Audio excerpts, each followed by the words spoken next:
തിരികെ വാർത്തകളിലേക്ക്. വെള്ളാപ്പള്ളിക്കും സഭകൾക്കുമെതിരെ പരോക്ഷ വിമർശനവുമായി മുഖ്യമന്ത്രി പിണറായി വിജയൻ. കേരളത്തിൽ ബിജെപിക്ക് സീറ്റ് നേടാനായത് ചിലരുടെ നിലപാട് മൂലമെന്നും ചെയ്തത് ശരിയായോ എന്ന് അവർ ഗൌരവപൂർവ്വം പരിശോധിക്കണമെന്നും മുഖ്യമന്ത്രി പറഞ്ഞു. കേന്ദ്ര ഇടപെടലിലൂടെ ചില വിഭാഗങ്ങളെ തൃശൂർ വിജയത്തിനായി ബിജെപി സ്വാധീനിച്ചു.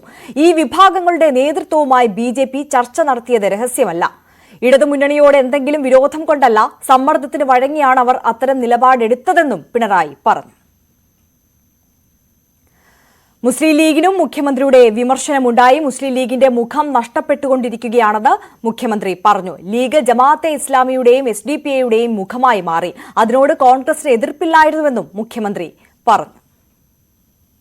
UDFിലെ പ്രധാന ഘടകകക്ഷിയായ ലീഗിന്റെ മുഖം നഷ്ടപ്പെട്ടുകൊണ്ടിരിക്കുകയല്ലേ എന്നത് ലീഗ് ചിന്തിക്കുന്നത് നല്ലതാണ്. എന്തുകൊണ്ടാണ് അങ്ങനെ പറയുന്നത്?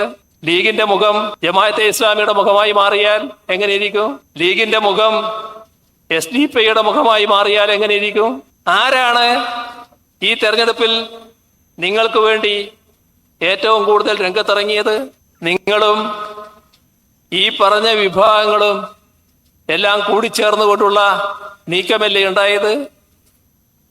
തെരഞ്ഞെടുപ്പിൽ കണ്ടത് LDFിനെതിരായ ജനവികാരമല്ലെന്ന് മുഖ്യമന്ത്രി പിണറായി വിജയൻ. കേന്ദ്രത്തിൽ LDF സർക്കാരിന്റെ ഗവൺമെന്റ് അല്ല വരാൻ പോകുന്നത് എന്ന ചിന്തയിലും ജനങ്ങൾ വോട്ട് ചെയ്തിട്ടുണ്ട്. കേരളത്തിൽ UDFിന്റെ വിജയം LDFിനോടുള്ള വിരോധമല്ല. കാരണം ലോക്സഭാ തെരഞ്ഞെടുപ്പിൽ പൊതുവെ ഇത്തരത്തിലാണ് ഉണ്ടാകാറുള്ളതെന്നും മുഖ്യമന്ത്രി പറഞ്ഞു. ദേശീയ തലത്തിൽ വരാനിരിക്കുന്ന ഒരു ഗവൺമെന്റ്, അതുമായി ബന്ധപ്പെട്ട് LDF അല്ല ഇവിടെ ജയിച്ചു വരേണ്ടത് എന്ന് ഒരു ഭാഗം ചിന്തിച്ചതിന്റെ ഭാഗമായിട്ട് കൂടിയാണ്. ആ ചിന്ത LDFിനെതിരായുള്ള ചിന്തയായിട്ട് ഞങ്ങൾ കാണുന്നില്ല. LDFിനെ അപ്പോഴും അവര് നെഞ്ചേറ്റുന്നുണ്ട്. അതുകൊണ്ട് തന്നെ അവരെ ഏതെങ്കിലും തരത്തിൽ ഞങ്ങൾക്കെതിരായ ഒരു പട്ടികയിൽ ഞങ്ങൾ കാണുന്നതേ ഇല്ല. ഇത് നല്ല രീതിയിൽ തന്നെ തിരിച്ചു കൊണ്ടുവരാൻ കഴിയും എന്നത് തന്നെയാണ് LDF പൊതുവെ കാണുന്നത്.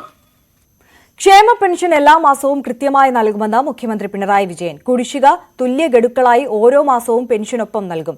DA അനുവദിക്കുന്നതിൽ ഫലപ്രദമായ നടപടിയുണ്ടാകും. പെൻഷൻകാർക്കും അർഹമായ DA നൽകുമെന്നും മുഖ്യമന്ത്രി പറഞ്ഞു. പെൻഷൻകാരുടെ കാര്യത്തിലും ഇത് തന്നെയാണ്. അതിലും അർഹതപ്പെട്ട DA നൽകുന്നതിലെ നടപടികളിലേക്ക് സർക്കാർ നീങ്ങും. അതോടൊപ്പം ക്ഷേമ പെൻഷൻ എല്ലാ മാസവും കൃത്യമായി കൊടുക്കുക എന്നുള്ളതാണ് സർക്കാരിന്റെ നിലപാട്. കുറച്ച് കുടിശ്ശിക വന്നിട്ടുണ്ട്. ആ കുടിശ്ശിക മുഴുവൻ തുല്യ ഗഡുക്കളായി ഓരോ മാസവും കൊടുത്തു തീർക്കുന്ന നിലപാട്, സാധാരണ കൊടുക്കേണ്ട പെൻഷനോടൊപ്പം കൊടുത്തുകൊണ്ട് തീർക്കുന്ന നിലപാട് സംസ്ഥാന സർക്കാർ സ്വീകരിക്കും.